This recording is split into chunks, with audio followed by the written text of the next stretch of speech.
Hello' guys two সকলোৰে খবৰ বাৰু ভালনে? আজি মই আপোনালোকৰ মাজলৈ কেইটামান ফানি মিন্স ভিডিঅ' লৈ আহিছোঁ। যদি ভিডিঅ'টো ভাল লাগে লাইক কমেণ্ট এণ্ড ছাবস্ক্ৰাইব কৰিবলৈ নাপাহৰিব।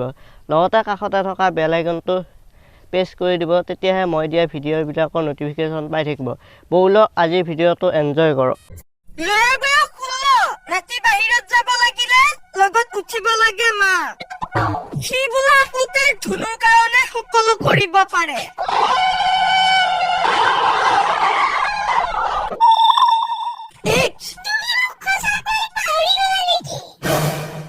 ৰাতিপুৱা কি পঢ়িছিলো সেইখিনিয়ে ভালকৈ মনত নাই, তোক কেনেকৈ মনত ৰাখিম?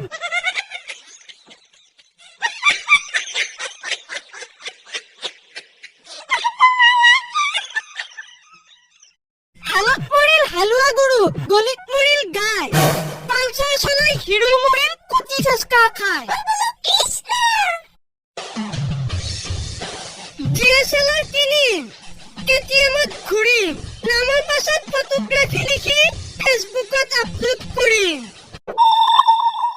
কিছু লোকে 500,000 টকীয়া নোট এনেদৰে চেভ কৰে যেন মহাত্মা গান্ধীৰ ঠাইত ছানী লিয়নিকে দেখা পাইছে।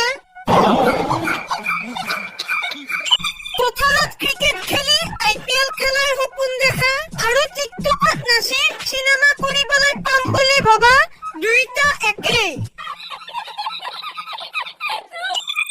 প্ৰেম অবিহনে জীয়াই থকা অসম্ভৱ বুলি কোৱা সকলক 10 মিনিটমান পানীত ডুবাই থব লাগে, তেতিয়াহে গম পাব এই সংসাৰত অক্সিজেন নামৰ কিবা এটা বস্তু আছে বুলি।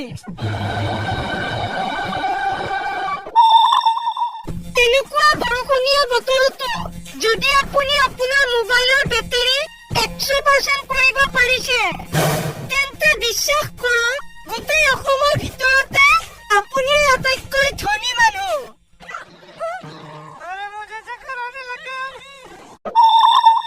ধৈৰ্য কি সেইজনক সোধা, যিয়ে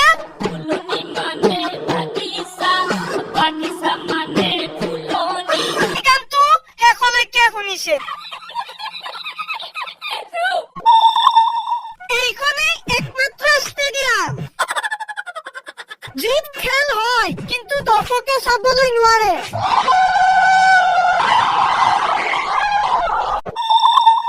এটা বেংকৰ ৱালত লিখা আছে, অনুগ্ৰহ কৰি টিপছাই মৰা মানুহসকলে তেওঁলোকৰ আঙুলিত লাগি থকা চিয়াহীখন বেৰত সানি নিদিব।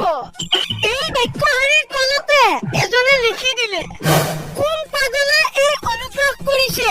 টিপছাই মৰা মানুহজনে যদি পঢ়িব জানে তেতিয়াহ'লে তেওঁ টিপছাই মাৰিব কিয় বে?